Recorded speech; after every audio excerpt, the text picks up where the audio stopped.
স্বতন্ত্র বিশ্ববিদ্যালয়ের দাবিতে অনশন কর্মসূচি অব্যাহত রেখেছে তিতুমীর কলেজ শিক্ষার্থীরা।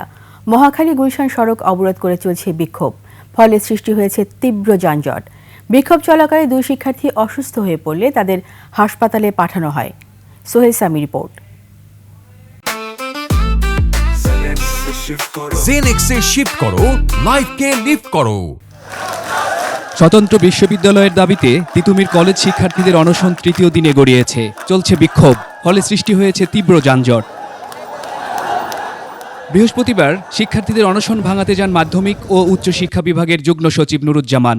প্রতিশ্রুতির পাশাপাশি দেখান আইনি বাধ্যবাধকতার অজুহাত, যা মেনে নেয়নি শিক্ষার্থীরা। তো আমাদের যে তিতুমীর, এটা সবার থেকে আলাদা। আমরা চাই যে আমাদের তিতুমীরকে নিয়ে আলাদা করে ভার্সিটি করুক, কারণ এটা যৌক্তিক দাবি। এই ফিজিবিলিটি টেস্ট বা হাবিজাবির নাম করে আবার একটা ছাত্রদের একটা কাঠামো করে যে এই সমস্যা হবে না, তার উত্তর কেউ দিতে পারবে? রাষ্ট্র কাউকে দিতে পারবে না। এখন পর্যন্ত আর প্রশাসন থেকে কিছু বলা হয়নি এবং আমাদের কলেজ প্রশাসনও কিছু বলেনি।